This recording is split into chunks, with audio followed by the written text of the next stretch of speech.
Hello student, आज बात करेंगे 8.2 और 8.2 आपकी बहुत इंपॉर्टेंट भी है और बहुत इजी भी है। बिल्कुल इजी वे में इसको सॉल्व करने की कोशिश करेंगे। आपको पता है कि जैसा कि हम ट्रिग्नोमेट्री कुछ रेशियो ऑलरेडी डन कर चुके हैं। आज इस एक्सरसाइज में करें कुछ स्पेसिफिक एंगल हैं जिनके हमें रेशियो के थ्रू सॉल्यूशन फाइंड करनी है। कैसे करेंगे, यहाँ पर आपको समझना होगा इस टेबल को अगर आप याद कर लें देन वेल एंड गुड। याद नहीं होता है तो लॉजिकली भी इसको अंडरस्टैंड करने की कोशिश कर सकते हैं, है ना। कि साइन थीटा हमारे पास देखिए साइन ए दे रखा है, तो साइन ए को हम साइन 0 के बाद आता है 30 के बाद 45 60 देन 90। उसके बाद भी वैल्यू है, बट एनसीईआरटी में हायर वैल्यू को अभी इस बार कनेक्ट नहीं किया, मतलब सिलेबस से इन्होंने निकाल दिया है। तो कैसे सॉल्व करते हैं वो समझते हैं। जैसे आप देख रहे हो कि यहाँ पर अगर मैं बात करूं साइन ए की, तो साइन ए में जैसे आप यहां समझ पा रहे हैं,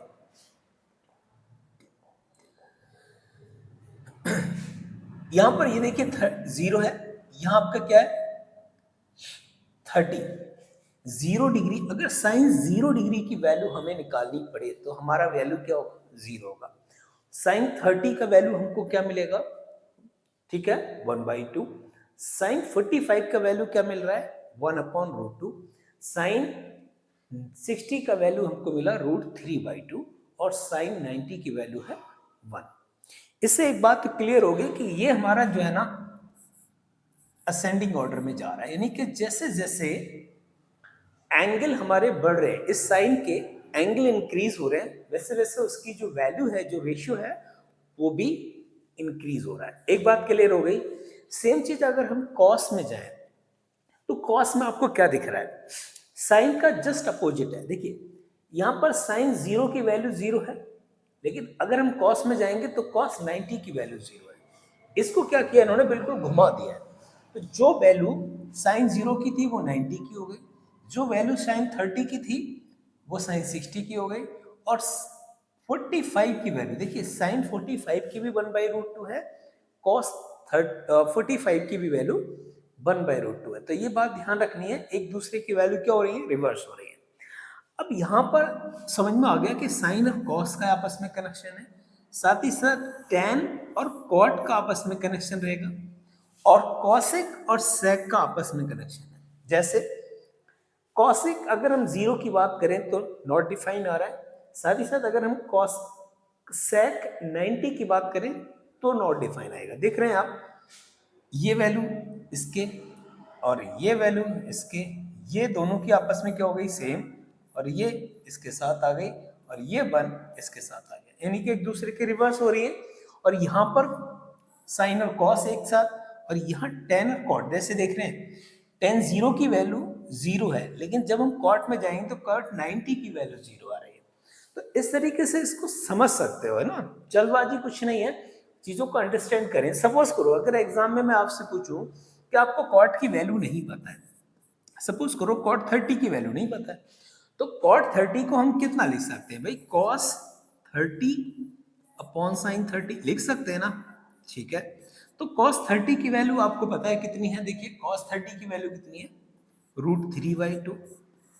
ऐसे अगर साइन 30 की वैल्यू लिखूं तो 1/2, 2 से ये 2 कैंसिल, कितना आ जाएगा √3। तो इस तरीके से कॉट 30 की वैल्यू देखिए कितनी आ गई, √3। तो आपको अगर एग्जाम में याद नहीं आ रहा है तो आप इस तरीके से वैल्यू फाइंड आउट कर सकते हैं, जो हम आगे भी इसको और डिटेल में भी समझेंगे। ऐसे ही मान लीजिए आपके पास वैल्यू है कॉसिक, तो कॉसिक आपको पता है 1/sin होता है। तो अब अगर साइन या कॉसेक मान लीजिए मैंने 30 ले लिया, तो ये साइन 30 हो गया। साइन 30 की वैल्यू होती है 1/1/√2, 1/2। ये 2 क्या करेगा, ऊपर चला जाएगा, तो 2/1 को हम 2 लिख सकते हैं। अब अगर देखो कॉसेक 30 की वैल्यू जो है कितनी आ रही थी, 2, तो यहाँ भी 2 आ गए। तो इस तरीके से भी आपको निकालना आना चाहिए, एकदम से ना रट्टा लगाने के ऊपर मत बैठना। बेटा समझ के करोगे ना तो लंबे समय तक आपको चीजें याद रहेंगी, और रट्टा मारोगे तो हो सकता है आज आपने याद करा कल आप भूल जाओ। तो इस चीज का खास ध्यान रखना है। चलिए अब इसके हम क्वेश्चन समझते हैं कैसे सॉल्व किया हुआ है। पहला क्वेश्चन, हो सकता है आप में से बहुत सारे स्टूडेंट हैं जिन्होंने ये फर्स्ट क्वेश्चन कर लिया हो, तो आखिर फर्स्ट क्वेश्चन में ऐसा क्या है जिसको हमें समझना है। तो पहला क्वेश्चन क्या कह रहा है, देखिएगा, कह रहे ये साइन 60 कॉस 30 प्लस साइन 30 और कॉस 60, इसको कह रहा है इवेल्युएट करना है। इवेल्युएट का मतलब है सॉल्व करना है। अगर आपके एग्जाम में आ जाए इवेल्युएट कीजिए, सॉल्व कीजिए, तो बात एक ही है, कंफ्यूज बिल्कुल नहीं होना है। वैल्यू आपको पुट करनी है। वैल्यू किसकी, देखिए साइन 60 की वैल्यू आप इस टेबल से फाइंड आउट कर सकते हैं। तो साइन 60 की वैल्यू होती है √3/2, ठीक है। ऐसे हमें निकालना है। देखिए जब यहाँ कोई साइन नहीं तो मल्टीप्लाई का साइन मांगेंगे। और देखते हैं कॉस 30 की वैल्यू, तो जो साइन 60 की वैल्यू वही कॉस 30 की वैल्यू होती है। तो कितना हो जाएगा √3/2। अगेन हमारे पास देखें साइन प्लस का है, साइन 30 की वैल्यू होती है 1/2 और कॉस 60 की वैल्यू 1/2। इसको सॉल्व करो जरा, मल्टीप्लाई करोगे तो √3 की मल्टीप्लाई कितनी होती है। बेसिक फंडामेंटल बेटा आपको आने चाहिए, नहीं आते हैं तो आप बड़ी मिस्टेक करेंगे, एग्जाम में अच्छी परफॉर्मेंस नहीं कर पाएंगे। √3 की मल्टीप्लाई होती है 3/4 प्लस 1/4।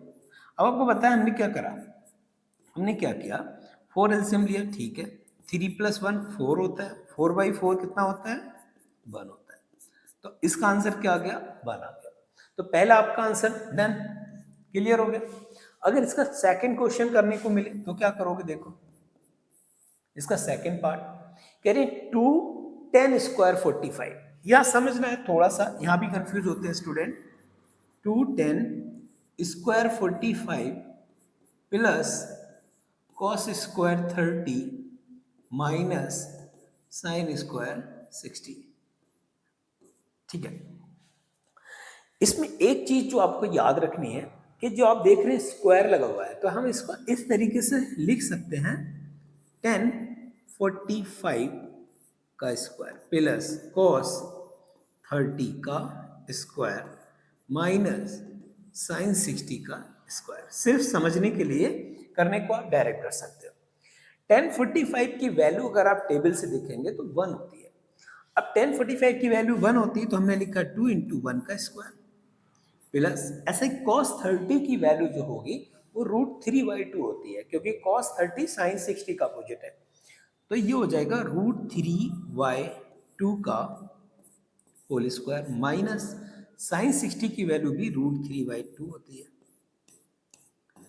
इसको हम लिखेंगे 2 + 3/4 माइनस 3/4। जरा सोचो 3/4 प्लस माइनस कैंसिल हो जाएगा, आंसर क्या आएगा, आंसर 2 आएगा, खत्म, फिनिश हो गया ना। क्या मुश्किल है इसमें, जरा सोचो। करना क्या था, हमने यहाँ पर 1045 की वैल्यू रखी, 1 का स्क्वायर 1 ही रहता है, तो 1 की 2 से मल्टीप्लाई करेंगे 2 आ जाएगा। cos 30 की वैल्यू हमने इसको होल स्क्वायर कर दिया, cos 30 होता है √3/2, उसका होल स्क्वायर कर दिया।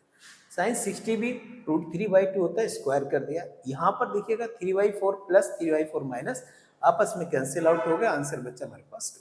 तो इस तरीके से आपने फर्स्ट और सेकंड पार्ट इसका कंप्लीट किया। चलिए इसका थर्ड पार्ट भी देख लेते हैं। थर्ड पार्ट तो कर लेते हैं, चलिए समझते हैं। आई होप कि आपको दिक्कत नहीं होनी चाहिए। थर्ड में क्या दिया है, cos 45 upon sec 30 plus cosec 30, ठीक है, cosec 30। cos 45 की वैल्यू याद करो क्या होती है, 1/√2 होती है बेटा, डायरेक्ट लिख रहा हूं मैं, ठीक है। अब sec 30 की वैल्यू आपको निकालना है। अब कहोगे सर sec 30 की वैल्यू मुझे याद नहीं रही, साइन और cos की वैल्यू याद रही। तो अगर आपको साइन और cos की वैल्यू याद है, आप बाकी के सब की वैल्यू निकाल सकते हो। कैसे निकालोगे वो मैं आपको बता ही देता हूँ, यहां देखिएगा। अच्छा, sec 30 को हम लिख सकते हैं 1/cos 30, लिख सकते हैं ना, लिख सकते हैं। cos 30 की वैल्यू याद है, चलिए मान लो नहीं याद है तो साइन 60 की वैल्यू याद है? याद है। साइन 60 का अपोजिट कॉस 30 होता है, तो हमारे पास वैल्यू क्या हो जाएगी? 1/√3/2। ये 2 इसके साथ आएगा तो कितनी हो जाएगी? 2/√3। समझ में आ गई बात? 2/√3। तो यहाँ वैल्यू जो हो गई वो 2/√3 हो गई। प्लस कॉसिक हमारा होता है साइन का, तो हम इसकी भी वैल्यू ऐसे ही निकालेंगे। देखिएगा, कॉसिक 30 को हम लिख सकते हैं 1/sin30, और साइन 30 की वैल्यू होती है 1/2। 2 पर पहुंचेगा तो हो जाएगा 2। ये मैं क्यों कर रहा हूं बेटा, क्यों निकाल रहा हूं? क्योंकि ये तुम्हें भी निकालने आने चाहिए। अगर एग्जाम में कहीं आप कोई वैल्यू आप भूल जाए तो आपको दिक्कत नहीं होनी चाहिए, आप आसानी से उस प्रॉब्लम को सॉल्व कर पाए। तो ये हो जाएगी 2, इसके नीचे हमने क्या मान लिया? 1। अब आपको इसको क्या करना है? सॉल्व करना है। ये हो जाएगा 1/√2, इसको एलसीएम लेंगे हो जाएगा √3, एलसीएम आएगा, ये हो जाएगा 2 + 2√3। अब इसको जब सॉल्व करते हैं तो एक रूल याद करिएगा, जरा एक रूल याद करो, P/Q/R/S। कुछ ऐसे था ना, बहुत पहले कभी किसी सर ने आपको जरूर पढ़ाया होगा। अगर इस तरीके के आपके फ्रैक्शन हो तो हम कैसे लिखते हैं? इसकी मल्टीप्लाई इसके साथ हो जाएगी, यानी P/S, और इन दोनों की आपस में हो जाएगी Q/R। सेम चीज यहां पर भी होगी। इस 3 की मल्टीप्लाई 1 से होगी तो √3 × 1, और यहां मल्टीप्लाई देखिएगा √2 की मल्टीप्लाई 2 + 2√3 से होगी। ठीक है, अगर आप चाहें तो इसको और आगे बढ़ा सकते हो, √3, ये हो जाएगा आपका 2√2 + 2√6। इसकी मल्टीप्लाई इससे भी करेंगे। देखिए, आप चाहें तो इसके आगे बढ़ सकते हो, बट आगे बढ़ेंगे आपको रेशनलाइज करना पड़ेगा। इसके अपोजिट से ऊपर नीचे मल्टीप्लाई करेंगे, और अगर ये क्वेश्चन 1 या 2 नंबर का है तो आप यहीं छोड़ देना, नंबर आपको पूरे मिलने वाले हैं। ठीक है, तो रेशनलाइज करना एक लॉन्ग टास्क हो जाएगा, आप उसको कर सकते हो, ऐसा नहीं है। तो इस तरीके से क्वेश्चन नंबर 3 भी आपने डन किया। 4th क्वेश्चन और 5th क्वेश्चन दोनों आपको खुद से सॉल्व करनी है। ठीक है, 4th और 5th क्वेश्चन दोनों आपको खुद से सॉल्व करनी है। मैंने आपको बता दिया कि किसी भी रेशियो में किसी भी एंगल की अगर वैल्यू निकालनी है तो आप किस तरीके से निकाल सकते हैं, रट्टा लगाने की बिल्कुल जरूरत नहीं है। सिर्फ साइन वाली अगर आपको याद होगी ना तो कॉस निकाल सकते हैं, कॉस याद हो गया तो टैन और कॉट निकाल सकते हैं, सेक निकाल सकते हैं, कॉसेक निकाल सकते हैं, सारे रेशियो आप इजीली फाइंड आउट कर सकते हैं। चलिए नेक्स्ट क्वेश्चन में हमसे देख रहा है, देखिए क्वेश्चन नंबर 2। क्वेश्चन नंबर 2 में एमसीक्यू क्वेश्चन है। 1 2 3 4 क्वेश्चन है, और 4 के 4 वो कह रहा है भाई आपको ना सॉल्व करके ही बतानी है कि ये वैल्यू इसकी क्या होगी। Choose the correct option and justify your choice. Justify का मतलब है कि बेटा आपको सॉल्व करके दिखाना है। तो सॉल्व करने का मतलब क्या है देखिएगा। अब मान लीजिए पहला क्वेश्चन है, आपको एग्जाम में पता चल गया कि भाई इसका ऑप्शन सपोज करो ये है, मान लो। अब आप डायरेक्ट बी लिख के नहीं आएंगे, आपने क्या करना है, पहले इसको सॉल्व करना है, राइट। उसके बाद देखना है कि इनमें से किस वैल्यू इतनी आ रही है, तब आप अपने ऑप्शन को क्लिक करेंगे। देखिए तुम्हारे पास है 2 10 30 अपॉन 1 + 10² 30। क्लियर है?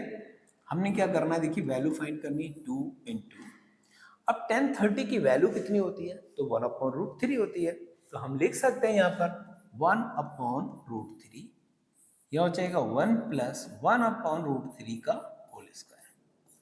ये इस तरीके के प्रॉब्लम को ना बेटा सॉल्व करना आपको आना चाहिए। अगर नहीं आ रहा है ना तो मैथ में आपके अच्छे नंबर तो नहीं आ रहे। क्लियर, याद रखिएगा, ये प्रॉब्लम को सॉल्व करना सीखना है। तो इसको हम लिख सकते हैं 2/√3। इसको कितना लिखेंगे, 1 + 1/3, 1 + 1/3। एलसीएम लेंगे तो क्या हो जाएगा, 3 बन जाए, 3 + 1 4, 4/3। तो ये 3 इसके साथ आ जाएगा, 3 2 जा 6, 4√3।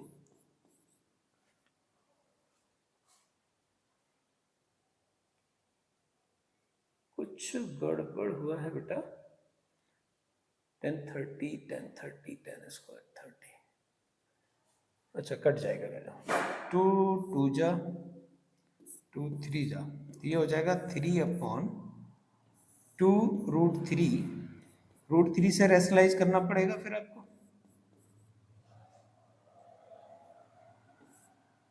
तो ये हो जाएगा आपके पास 3√3/2 × 3 से ये 3 कैंसिल, क्या आ गया √3/2। अब ध्यान से देखो, √3/2 आया, आप मुझे बताओ इन चारों में किसकी वैल्यू √3/2 होती है? sin 60 की yes, cos 60 no, tan no, sin 30 no, तो sin 60 की वैल्यू बेटा कितनी होती है √3/2। इसका मतलब आपका आंसर ए वाला बिल्कुल ठीक है। इस तरीके से आपको जस्टिफाई करना है, तो आप लिख सकते हो √3/2 इक्वल है sin 60 के, तो आपका आंसर क्या होगा A1। क्लियर है, ये जस्टिफिकेशन आपका हो गया, इसमें बस रेशनलाइज करने की जरूरत पड़ी, बाकी कोई दिक्कत नहीं। चलिए अगला इसका क्वेश्चन है, इसका सेकंड पार्ट देखते हैं। करना सारे पढ़ रहे हैं, एक दो क्वेश्चन में छोड़ता हुआ भी चलूंगा आपके लिए, जैसे जैसे जैसे मैं क्वेश्चन, चलिए सेकंड वाले मैं रोकता हूँ, थर्ड वाला मैं कराता हूँ। थर्ड पार्ट देखते हैं। थर्ड में कह रहा है कि sin 2a इक्वल है 2 sin a के, इज ट्रू व्हेन a, ये कब कह रहे, कब ट्रू होगा? ट्रू कब होगा? जब कह रहे जब a की वैल्यू 0 हो, या a की वैल्यू 30 हो, या a की वैल्यू 45 हो, या a की वैल्यू 60 हो। अब आपको करना क्या है, यहां पर बेटा इसको सॉल्व करना है। मान लें इसका पहला पार्ट क्या है, ए पार्ट क्या कह रहा है, 0 रख के देख लो भाई, ए की वैल्यू क्या रख के देख लो 0, तो ए इक्वल है 0 डिग्री का। तो हमने क्या किया, अगर मैं साइन 2 × 0 कर दूं इक्वल 2 × साइन 0 कर दूं, बहुत ध्यान से बोला, तो ये क्या हो गया साइन 0, ये क्या हो गया 2 × साइन 0। जरा सोचो, साइन 0 की वैल्यू भी 0 होती है और ये भी 0 होता है, इसका मतलब ये दोनों 0 आ रहे हैं, तो मेरे हिसाब से ए की वैल्यू 0 बिल्कुल सही बैठ रही है, हो सकता है ना? तो यही आपके लिए ट्रू होगा, ए की वैल्यू 0, अगर आप ए की वैल्यू 0 रख रहे हैं तो आपको इधर भी 0 मिल रहा है, इधर भी 0 मिल रहा है। इसके अलावा आप कुछ भी रखेंगे, इन चारों में से कुछ भी रखेंगे तो आपको इक्वल वैल्यू नहीं मिलेगी। चलिए इसका फोर्थ भी देख लेते हैं। फोर्थ में कह रहा है बेटा 2 10 30 2 10 30 अपॉन 1 माइनस 10 स्क्वायर 30। जरा सोचो, 2 ऐसे ही रहेगा, 10 30 की वैल्यू कितना होती है, अभी अभी हमने डिस्कस किया था, 10 30 की वैल्यू होती है 1/√3, ये हो जाएगा 1 माइनस, क्या सेम वैल्यू है, अच्छा वहां प्लस था या माइनस, 1 माइनस 1/√3 का होल स्क्वायर। अब इसको हम लिख सकते हैं 2/√3, क्लियर है, यहां लिखेंगे 1 माइनस 1/3, 2/√3, 3 बन जाए, 3 में से 1 गया 2, 2/3 आ जाएगा, ठीक है 2/3। क्या हम इसको अगेन वही लिख सकते हैं 2 × 3 अपॉन में 2√3, क्या हम इससे ये कैंसिल आउट कर दें, हमारे पास बचेगा 3/√3, तो हमने रेशनलाइज कर लिया इसको, ये हो जाएगा आपका √3। अब आप मुझे बताओ कि √3 क्या cos 60 की वैल्यू है? नहीं है। क्या sin 60 की है? नहीं है। tan 60 हो सकता है, ध्यान रखना, sin 30 बिल्कुल नहीं है। तो tan 60 की वैल्यू ही √3 होती है, तो आप लिख सकते हो tan 60 इक्वल होता है √3 के। इसका मतलब ऑप्शन कौन सा सही है? सी ऑप्शन आपका करेक्ट होगा। क्लियर है? तो आप इस तरीके से इस क्वेश्चन को भी कर सकते थे। बहुत इजी क्वेश्चन है, मुश्किल नहीं है, बट क्वेश्चनों को थोड़ा सा ना घुमाने की कोशिश की है, बट आप इसको इजीली कर सकते हो। चलिए अगला क्वेश्चन भी देख लेते हैं इसका। Third one. Question number third में आपसे क्या पूछा है वो देखिएगा। कह रहे 10a प्लस बी इक्वल √3 है और a माइनस बी इक्वल है 1/√3, और कह रहे a की जो और a और b की जो वैल्यू है वो या तो 90 के इक्वल हो। बहुत ध्यान से समझना, इसका मतलब समझे आप। a प्लस बी की वैल्यू 90 से ग्रेटर होना चाहिए, और कह रहे या तो 90 के इक्वल हो या फिर 90 से छोटी हो। तो ठीक है, देख लेते हैं। और दूसरा उसने एक और पार्ट बोला है कि a की वैल्यू b की वैल्यू से ग्रेटर होनी चाहिए। तो अब हम कैसे करें, हमको सॉल्व करना पड़ेगा। क्वेश्चन नंबर 3 को हम सॉल्व जब करेंगे तो हमको पता है कि 10a प्लस बी इक्वल होता है √3 के। अब हमको देखना क्या है कि ये 10 की कौन सी वैल्यू √3 होती है, ये हमें फाइंड करना है। अभी अभी हमने क्वेश्चन सॉल्व किए थे तो उसमें देखा था कि 10 0 होता है, 10 30 होता है, 10 45 होता है, 10 60 होता है। 10 45 की वैल्यू 1 होती है, 10 30 की वैल्यू 1/√3 होती है, और 10 60 की वैल्यू क्या होती है, √3। तो इससे एक बात तो क्लियर हो गई कि हम यहाँ अगर 10a प्लस बी इक्वल कर दें तो हो जाएगा 10 60। इससे एक बात क्लियर होगी कि मैं कंपेयरिंग करूं तो एंगल और एंगल कितने आ रहे हैं, यानी a प्लस बी हमारे पास कितना आ जाएगा, 60 आ जाएगा। एक इक्वेशन मान सकते हैं, इसको मान सकते हैं ना, बिल्कुल मान सकते हैं। सेकंड इक्वेशन वहां से बनाएंगे आप, 10a माइनस बी इक्वल होगा 10 इक्वल है, देखो 1/√3 के। तो मैंने क्या करना है, 10a माइनस बी इक्वल कर दिया हमने 10 और 30 के। अब देखो a minus B, again comparing करेंगे तो a माइनस बी कितना आ रहा है, 13। तो एक इक्वेशन हमको यहां से मिल गई। इन दोनों इक्वेशन को अगर मैं सॉल्व करूं तो मुझे a और b की वैल्यू मिलेगी, क्लियर है। तो मुझे a और b की वैल्यू चाहिए होगी, तो मैंने क्या किया, इन दोनों को कट किया, 2a हो गया, इसकी वैल्यू 90 हो गई, a की वैल्यू 45 आ गई। तो a मेरा कितना आ गया, 45। अगर मैं b की वैल्यू निकालूं तो b इक्वल किसके हो जाएगा, 60 माइनस 45। तो b हो जाएगा बेटा मेरा 15 कितना हो जाएगा, 15। तो मेरे पास a आ गया, मेरे पास b आ गया, क्लियर है। अब देखो, अगर मैं इन दोनों को प्लस कर दूं तो 60 आ रहा है, इनमें से इसको माइनस कर दूं तो 30 आ रहा है। मेरा आंसर सही है। क्वेश्चन पे आ जाओ। कह रहे मुझे अगर मैं a प्लस बी को ऐड कर दूं तो वो 0 से ग्रेटर हो और 90 से छोटा हो या 90 के बराबर हो, ये इक्वेशन पे आना चाहिए। तो मैं a प्लस बी को अगर इक्वल कर रहा हूं तो मेरे पास आ रहे हैं बेटा 60। क्या 60 0 से बड़ा नहीं है, बिल्कुल है। क्या 60 90 से छोटा नहीं है, बिल्कुल है। और इक्वल भी हो सकता है, पॉसिबिलिटी है कि हो सकता है, बट नहीं है ना, तो मैं इस साइन को नहीं ले रहा हूं। दूसरा उसने कहा कि a की वैल्यू b की वैल्यू से ग्रेटर होना चाहिए। तो a मेरा कितना है, 45, b कितना है, 15। तो क्या 15 से बड़ा नहीं है 45, तो बिल्कुल है। तो क्वेश्चन जो कुछ भी कह रहा है वो सारा की सारा मेरे इसमें क्लियर हो रहा है ना, तो क्लियर हो रहा है, इसका मतलब है क्वेश्चन बिल्कुल ओके है, क्वेश्चन में कोई दिक्कत नहीं है, आप आराम से इस पैटर्न पे क्वेश्चन सॉल्व कर सकते हैं। ठीक है, चलिए अगला क्वेश्चन देखते हैं। क्वेश्चन नंबर जो 4 है बेटा ना, इसमें क्या किया है, इसमें ट्रू फॉल्स इसने बतानी है आपको, ट्रू फॉल्स। अच्छा, ट्रू फॉल्स बताने के लिए उसने कहा कि जस्टिफाई योर आंसर। अब आपको भैया जस्टिफाई का मतलब है आपको सॉल्व करके दिखाना पड़ेगा। चलिए तो पहला पार्ट करते हैं इसका। फर्स्ट पार्ट में क्या बोल रहा है, साइन ए प्लस बी इक्वल होगा साइन ए प्लस साइन बी के। समझ में आ रहा है, समझ में आ रहा है ना। बहुत बच्चे कंफ्यूज होते हैं, आप भी कंफ्यूज मत हो जाना।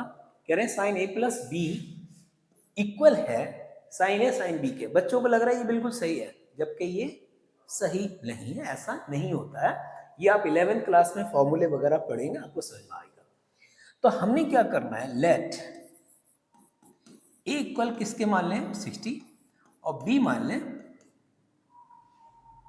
और 45 चलेगा, ज़्यादा हो जाएगा क्या? ओह चलिए 30 मान लेते हैं। बी की वैल्यू हमने क्या मान ली? 30। हम क्यों ले रहे हैं भाई? ये वैल्यू हम वो ले रहे हैं जो जिनको हम आसानी से सॉल्व कर पाए। क्यों? क्योंकि जैसे हम इसको प्लस करेंगे तो 90 हो जाएगा, 90 की वैल्यू हमको पता है, यहाँ से हमने 60 की पता है, यहाँ से हमको 30 की पता है। चलिए सॉल्व करें तो हो जाएगा साइन 60 प्लस 30 इक्वल का साइन लगाओ, ये हो जाएगा साइन 60 प्लस साइन 30। बहुत ध्यान समझिएगा, 60 प्लस 30 होता है साइन 90।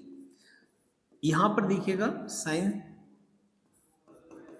60 प्लस साइन 30, इसकी वैल्यू क्या होती है? 1। क्या होती है? क्या इन दोनों की वैल्यू 1 है? ये पता लगाना है। इसकी वैल्यू होगी √3/2, इसकी होगी 1/2। इसको अगर मैं सॉल्व करूंगा तो √3 प्लस 1, इससे ज़्यादा सॉल्व नहीं हो सकता। मतलब क्या है कि ये इक्वल नहीं है। आप यहाँ लिखेंगे साइन ए प्लस बी इक्वल नहीं है साइन ए प्लस साइन बी के। ये बात आपको याद रखनी है। क्लियर है? तो आपने जस्टिफाई कर दिया अपना आंसर और आप कह रहे हैं ये फॉल्स है। क्या है ये? फॉल्स है, ट्रू नहीं है। तो आप यहाँ लिख सकते हैं फॉल्स। क्लियर है? अब इसका दूसरा पार्ट जो क्या कह रहा है देखिएगा। मैं ऑलरेडी दूसरा और तीसरा दोनों पार्ट में ऑलरेडी डिस्कस कर चुका हूं। बिल्कुल स्टार्टिंग में मैंने बताया था आपको, जैसे जैसे साइन थीटा यानी थीटा की वैल्यू बढ़ेगी, ठीक है, value of sine theta increase as theta increase. Means अगर मैं थीटा की वैल्यू पहले 0 कर दूं, फिर 30 कर दूं, फिर 45 कर दूं, फिर 60 कर दूं, फिर 90 कर दूं, तो जैसे जैसे मैं थीटा की वैल्यू बढ़ा रहा हूं तो मुझे साइन की वैल्यू क्या होगी? इंक्रीज होगी। चाहे तो आप प्रूव कर सकते हैं। देखो साइन 0 की वैल्यू 0 होती है, ठीक है। साइन 30 की वैल्यू 1/2 होती है, बिल्कुल। साइन 45 की वैल्यू 1/√2 होती है, यस। साइन 60 की वैल्यू √3/2 होती है। साइन 90 की वैल्यू 1 होती है। आप ये समझिए, ये 1, 1/2, 1/√2, √3/2 और 1, ये सब इंक्रीजिंग ऑर्डर में है। आप इनको सॉल्व करना चाहें तो इनका डेसिमल पार्ट निकाल के देख लो भाई, ठीक है। तो साइन की वैल्यू जैसे जैसे हमारा थीटा इंक्रीज होगा, थीटा की वैल्यू हम बढ़ाएंगे, उनकी वैल्यू भी इंक्रीज हो जाएगी। लेकिन यही चीज अगर कॉस में आपसे पूछ ले, जैसे थर्ड पार्ट में पूछा है उसने, तो थर्ड पार्ट में क्या होगा? वो कह रहे हैं कि अगर हम कॉस थीटा की वैल्यू इंक्रीज करें तो थीटा इंक्रीज होगा, डिक्रीज होगा। कॉस थीटा में क्या होगा? साइन थीटा का जस्ट अपोजिट है। साइन में तो जब थीटा हमारा बढ़ रहा है वैल्यू बढ़ रही है, कॉस में क्या होगा? थीटा हमारा बढ़ रहा है वैल्यू डिक्रीज हो रही है, क्योंकि ये बिल्कुल रिवर्स हो जाती है ना, बिल्कुल रिवर्स हो जाएगी। ऐसे ही पूछ रहा है ये, फोर्थ में पूछ रहा है साइन थीटा इक्वल है cos theta for all the values of theta. है क्या? नहीं, जल्दी बताओ। चलिए मैं इसको तुम्हें ना यहां से दिखाता हूं। उसने कहा है कि साइन थीटा और कॉस थीटा ऑलवेज इक्वल है। भाई साइन 0 की वैल्यू मैंने 0 ली, लेकिन कॉस 0 की वैल्यू तो 1 है, ये इक्वल तो रहा नहीं। साइन 30 की वैल्यू 1/2 है, लेकिन कॉस 30 की वैल्यू √3/2, इक्वल नहीं है। साइन 45 की वैल्यू भी 1/√2 है और कॉस 45 की वैल्यू भी 1/2। इसका मतलब सिर्फ एक वैल्यू ऐसी है जिसके लिए ये इक्वल है, इसके अलावा ना इसके इक्वल है, ना इसमें इक्वल है, ना इधर है, ना इधर है। तो ओनली 45 के लिए साइन थीटा और कॉस थीटा आपस में इक्वल होंगे, याद रखिएगा। क्लियर है? चलिए एक क्वेश्चन और है इसका, वो भी देख लेते हैं। cot A is not defined for A equal 0 degree. चलिए इसको मैं सॉल्व करूंगा आपके लिए। बताना है कि भाई ये ट्रू है या फॉल्स है।